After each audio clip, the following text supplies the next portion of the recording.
Want to hear a magical story? You're in the right place! Welcome to Story Kids. This is the place where stories come alive, full of fun, friends, and imagination. Don't forget to subscribe and join us for the next big adventure. Deep in the heart of the Whispering Woods lived a little girl named Alara. Alara wasn't like other children. She couldn't even remember what it felt like to be seen.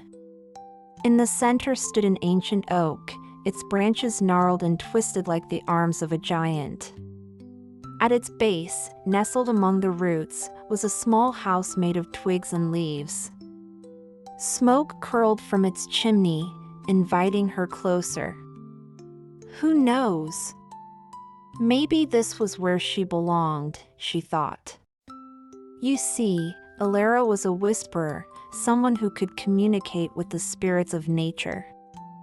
At last, someone who didn't recoil in fear when he saw her. The voice grumbled something about noisy children and shuffled about inside. The old man looked up sharply, his eyes gleaming with an eerie light. But how could she have known that fixing the scissors would require a key made from starlight? I am Orion, and I've been watching over you for a long time. You've been watching over me? Alara echoed, confused. Of course, Orion replied, smiling. I am the spirit of the forest. You are the whisperer, and we are connected. You felt lonely, so I sent animals to be your friends. When you were scared, I calmed your fears. I have been with you since the day you were born, Alara, and I will be with you always. What was an almost impossible task? Suddenly, she heard a familiar voice behind her say, "It sounds like you need my help." All this time, they had been trying to tell her that she was not alone. Are you ready to come home now, Alara? He asked softly. Tears brimming in her eyes, Alara nodded. With Orion by her side, Alara knew she was no longer alone. Together, their powers would mend the broken scissors and restore the Moon Queen's power. The Invisible Kingdom would be safe once more.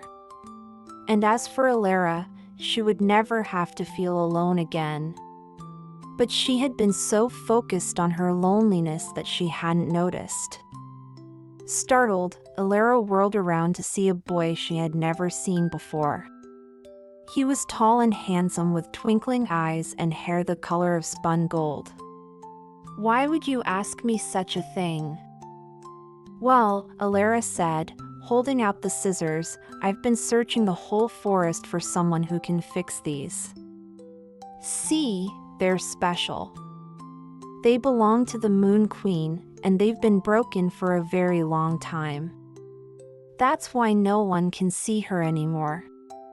She's trapped in her palace, hidden in plain sight. Only someone with a pure heart and a clear mind can enter the palace and repair the scissors, but no one ever has until now. Then the door opened and a tiny old man peeked out. His eyes narrowed, suspicious. But her gift was also her curse, for she was forever alone. I'm sorry to bother you, Alara began, but I couldn't help but notice the smoke coming from your chimney. It made me think that maybe, just maybe, I could come in and warm myself by your fire. Of course, if that wouldn't be an inconvenience, sir. One day, while skipping through the woods, Alara stumbled upon a clearing. As she approached, a gruff voice boomed, "Who's there?" Startled, Alara cried out, "It's just me, Mr. Oak." When he saw that it was just a little girl, he huffed, "What do you want?" The old man eyed her suspiciously. He looked like he hadn't bathed in weeks. His beard and hair were tangled messes, and his clothes were rags. Yet there was something about him that seemed familiar. "All right, come in, child," he finally said, stepping aside to let her enter. Alara's heart soared. Inside, the walls were lined with shelves holding all sorts of strange devices, many crafted from tree branches and twigs. In the corner, a workbench held an assortment of tools. And hanging above it was a sign that read, "The Invisible Kingdom Conundrum Shop."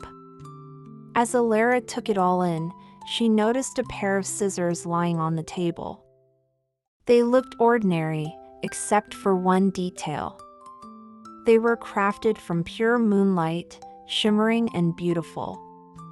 "Mr. Oak," Alara began hesitantly, "do you know how to fix things that are broken?" Alara knew she was the only one who could help the Moon Queen. Before she could ask any questions, he continued, "I'm here because I sensed your sadness, Alara." As he spoke, Alara's memories returned. She remembered the rabbits and deer that nuzzled her hand, the birds that sang to her, the squirrels that chattered greetings. Orion reached out and gently tapped a strand of hair behind her ear. We hope you love the story as much as we loved sharing it with you. If you enjoy the adventure, don't forget to give us a big thumbs up. Subscribe to our channel so you never miss a magical bedtime story. And leave a comment to tell us what your favorite part was. Sweet dreams, and we'll see you next time for another magical tale. Good night.